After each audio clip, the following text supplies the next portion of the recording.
Hola, mi nombre es María Paula Vargas y hoy junto a mi compañero Iván Rolando Castiblanco vamos a exponer nuestro documento de análisis número 1, en donde vamos a verificar el sistema de partidos políticos de España y en algún punto comparado con Colombia.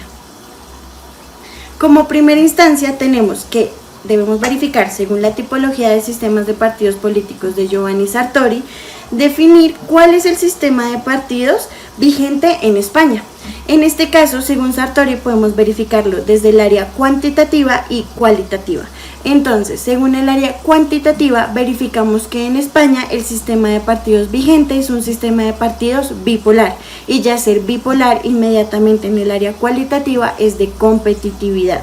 Verificamos que es un sistema de partidos bipolar, ya que este está caracterizado por la existencia de dos partidos políticos principales que dominan toda la competencia en el gobierno y competencia electoral en el país.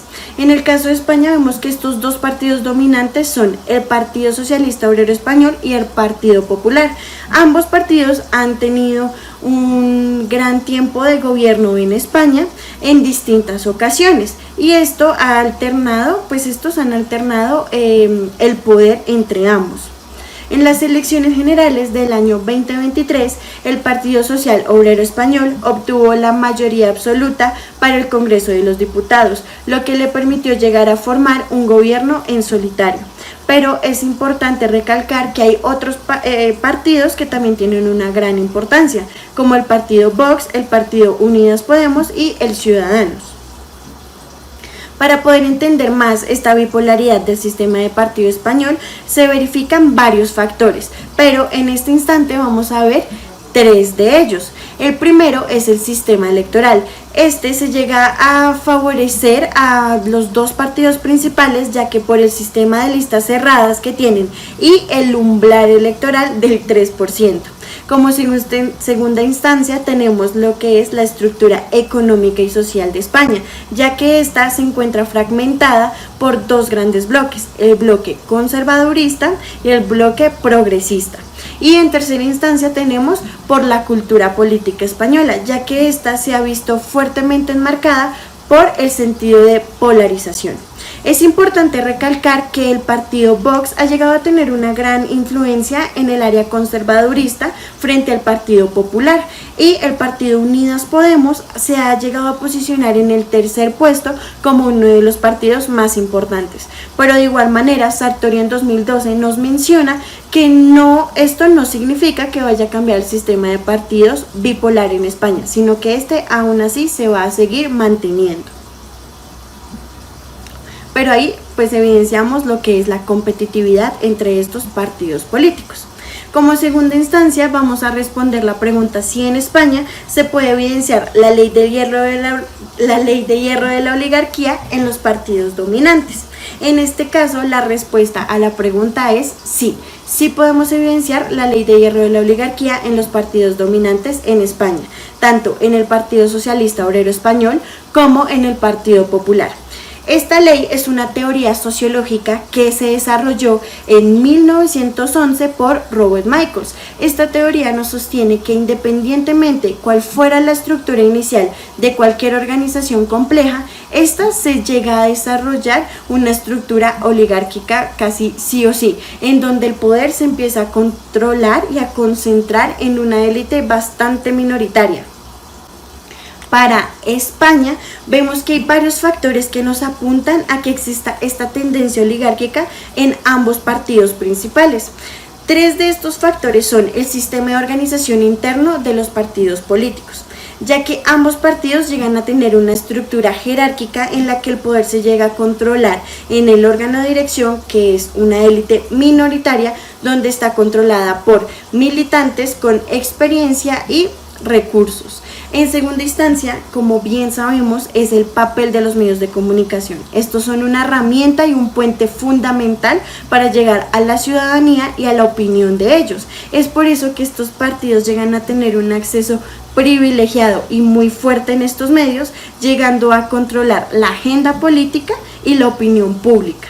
Y como tercera instancia tenemos el sistema electoral. El sistema electoral español favorece demasiado a estos partidos dominantes, ya que les llega a otorgar un mayor número de escaños en el Congreso de los Diputados frente a los demás partidos existentes.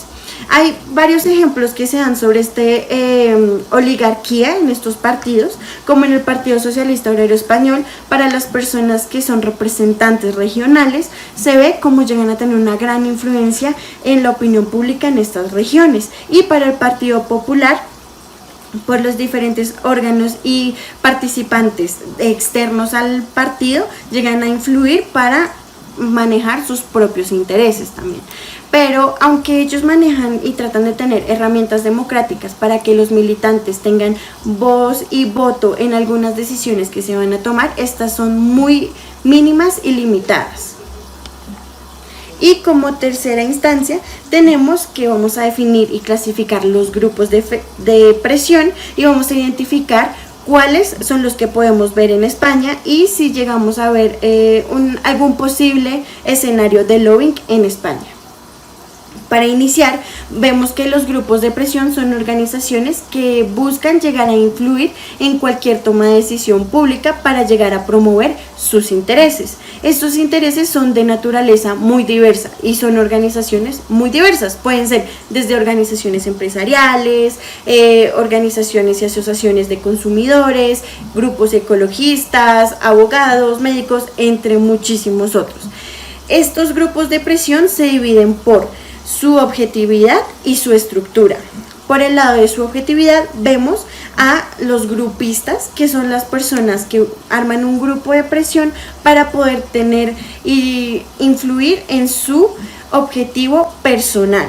Y para los prosociales tienen un interés y un objetivo por la comunidad en general. Y según su estructura, como lo dice en sus nombres, son las organizaciones formales y las organizaciones informales. Las formales son las que tienen una estructura, una jerarquía, dirigentes y demás, mientras que los informales son varios grupos de personas que se unen con un mismo fin, pero no tienen una organización definida como tal. En España existen una amplia diversidad de grupos de presión que representan diferentes objetivos e intereses.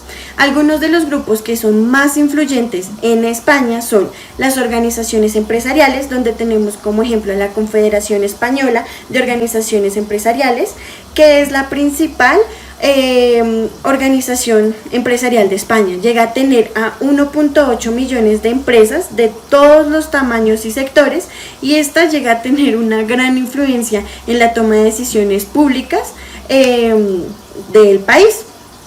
Tenemos las organizaciones sindicales, que como ejemplo tenemos a la Confederación Sindical de Comisiones Obreras y la Unión General de Trabajadores. Estas son dos organizaciones las más principales que encontramos en España, que llegan a tener una representación llegan a representar a más de 6 millones de trabajadores. Estos sindicatos claramente tienen una gran influencia en la toma de decisión de política española y en lo que es las decisiones públicas.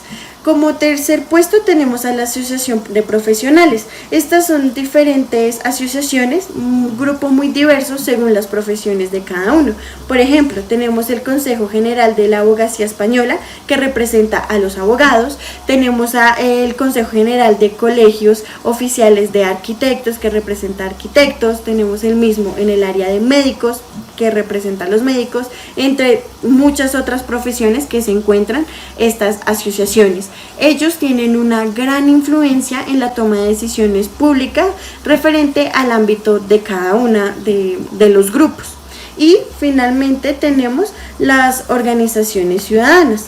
Estas organizaciones existen para representar a diversos intereses dentro de la sociedad civil. Por ejemplo, se encuentran las personas de intereses ecologistas, las personas con discapacidad, las personas en la Asociación Española contra el Cáncer, que representa a todas estas personas con esta enfermedad, entre muchas otras organizaciones. Y estas tienen una influencia totalmente significativa en las decisiones públicas y buscan defender todos los intereses de los ciudadanos. También vemos, y vamos a hablar sobre el lobbying, que los medios de comunicación también llegan a tener una gran representación e influencia en la representación pública y la toma de decisiones públicas y opinión pública del país. En cuanto al lobbying, es una actividad totalmente legal y regulada por el gobierno. Se sacó una ley orgánica que es la 4 del 2016 del 15 de enero, donde se habla de la transparencia de la vida pública y establece un marco normativo para el lobbying. Esto es, que esta ley obliga a todos los grupos de presión a registrarse ante el Congreso de los Diputados y ellos deben informar sobre todas sus actividades y futuras acciones que van a tomar. Esto es por ahora. Vamos a seguir con mi compañero Iván, que va a contarnos más sobre los dos últimos puntos. Muchas gracias. La exposición de mi compañera María Paula me corresponde a mí exponer, de acuerdo a la teoría de David Easton, cómo se mitigó la pandemia del COVID-19 tanto en Colombia como en España. Se hace un comparativo. Bueno, entonces desde los inputs son como aquellas necesidades generadas por la población, los grupos de presión, los grupos sociales.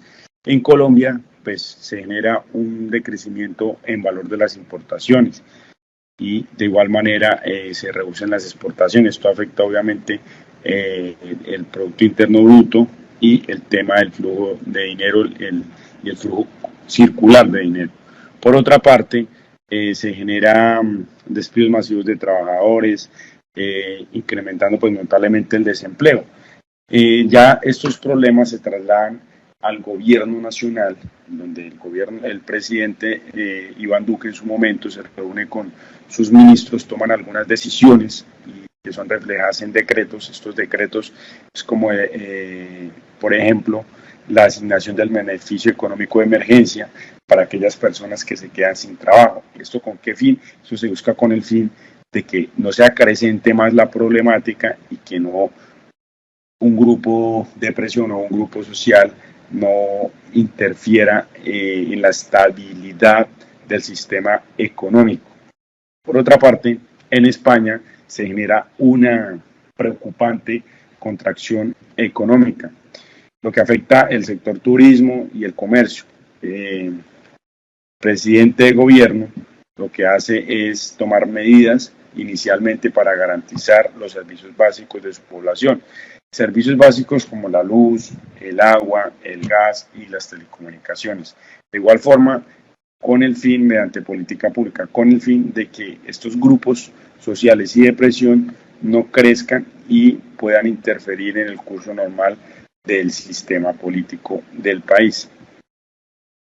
Bueno, ya realizando un análisis de la clasificación del sistema político de las instituciones de Gonzalo Reyes, hago un análisis de España, que fue el país que escogí con mi compañera María Paula, en donde se tiene el concepto del primer criterio de la clasificación de Gonzalo Reyes, que hace referencia a los sistemas políticos, los cuales son presidenciales, parlamentarios y semipresidenciales. En este caso, en España tenemos una monarquía parlamentaria y de igual forma un sistema de gobierno en donde resalta la división de poderes y pues con un sistema parlamentario, el cual es el que le hace un control político al presidente de gobierno. El segundo criterio, digamos que son las instituciones orgánicas o formales de poder. Los sistemas políticos pueden ser dependientes o interdependientes de los grupos de presión. España se divide en el Estado, en las comunidades autónomas y entes locales. En lo que respecta al poder ejecutivo, corresponde al gobierno en cabeza pues de su presidente. El tercer criterio corresponde a las instituciones dogmáticas o ideológicas de poder. En este caso, en España cuentan con un sinnúmero o varios partidos políticos, y ellos se basan en una ideología y en un programa. Eso también va de la mano con su ubicación territorial, con su cultura. Generalmente, mediante estas ideologías, estos partidos políticos buscan cargos electivos en el Estado. Tenemos el cuarto criterio. Se refiere a las instituciones de participación política indirecta, que concretamente son los partidos políticos. Bueno, pues en este caso tenemos en España hay más de 30 partidos políticos. Actualmente el gobierno le ha generado participación aproximadamente a 5 partidos políticos, entre pues están lo que hace referencia a los consejeros, a lo que son los jefes de cartera, ¿sí? Ellos mediante esta participación, digamos que dicen presente. El quinto criterio corresponde a las instituciones de participación política directa.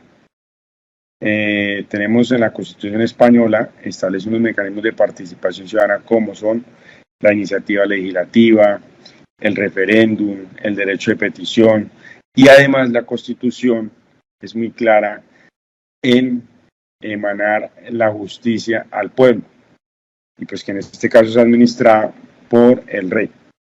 De igual forma, quiero aquí señalar y evidenciar las diferentes fuentes de consulta que realizamos junto con mi compañera. Muchas gracias, profesor, muy amable.